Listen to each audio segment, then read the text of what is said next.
欢迎来到新兴消息频道，请订阅频道，所以大家不要错过当天最热门的新闻。我们今天的时事通讯包括以下内容：李沁、窦骁新剧被压4年才播不奇怪，剧情老套，小学生都会嫌幼稚。在赵丽颖、林更新主演的《楚乔传》里，李沁饰演的袁纯单恋窦骁饰演的燕巡世子，爱而不得。2016年11月，《楚乔传》杀青后，窦骁和李沁立刻进组《海上繁花》。2017年6月，《楚乔传》顺利播出，可2017年3月杀青的《海上繁花》却没有。《楚乔传》运气好，直到2021年6月才有机会播出，足足压了4年。事实证明，《海上繁花》被压4年没播，还是有它的道理，毕竟女主角的人设和剧情都太让人想吐槽了。人设：李沁饰演的女主角是一个到处闯祸、丢三落四、行事鲁莽的记者。显然，这又是李沁不擅长的活泼型角色。如今观众喜欢的是依靠自己努力往上爬的大女主，而不是这种几10年前流行的傻白甜女主。明明有重要的采访任务，女主却睡过去了，上班迟到，要上司打电话才醒来。采访都要迟到了，女主还有时间搞个卷发才出门。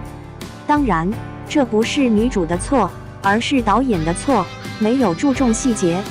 女主为了追上采访对象是一位大明星，导致大明星的车撞到柱子上，当时女主还把车里的大明星救了出来。转过头来，女主却是晕着被送进了医院，拉去了急诊室。但是没过多久，女主一醒来就啥事也没有。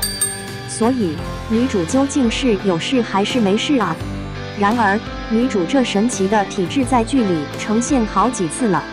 女主给小朋友献血，献之前还精神奕奕，到处跑来跑去，跟护士们聊天时状态很亢奋，但献完就立刻晕过去了。晕了一会儿，又醒了。没过多久，大明星要跳楼，张云龙饰演的男二为了救大明星差点掉下去，女主见状立马拉着他，但没坚持多久，女主和男二就一起掉下去了，幸好是掉到气垫床上。当时女主又晕了，过了一会儿又醒了。你们说，女主这一晕一醒的体质是什么原理？最重要的是，哪怕晕过去醒来好几次，女主作为记者还是啥任务也没完成，只完成了跟男二的感情递进，真的是典型傻白甜了。剧情：女主的感情线可以说非常的古老和套路化。下班之后，女主到路边小餐厅吃面，却把手机落在了店里。手机对记者来说是很重要的，怎么能忘呢？原来这个设定只是为了让女主跟男二的发展做铺垫。当时同样在餐馆里吃面的男二看到手机之后，立刻追了出去。砰！一转身，女主和男二就撞上了。砰！再转身，女主走出马路的时候，有辆单车经过，女主明明看到了也不躲，还好男二立刻把她拉回人行道。砰！这轻轻一拉，两人就抱在了一起，在马路边上四目相对，火花四溅，久久不松开。顺带一提，女主跟窦骁饰演的霸总男主的相遇也很类似。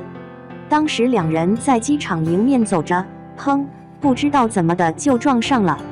男主明明是抬头挺胸，昂首阔步的走，前面有这么大个活人出现，他为什么没有闪躲？当然，最好还是别问为什么了，再问，编剧就解释不下去了。说回女主和男二，为了拿到住院大明星的第一手资料，女主乔装成护士进了医院，被男二发现之后落荒而逃。女主想到的第二个办法是从1楼爬到3楼，试图从窗户拍大明星住院的照片。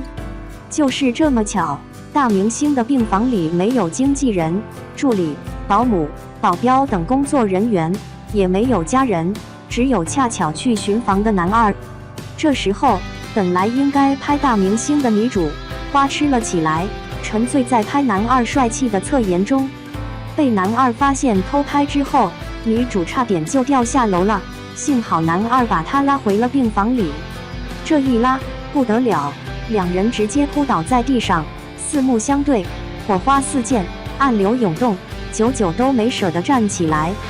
聊了一会儿，两人终于肯站起来了，又马不停蹄玩起了壁咚。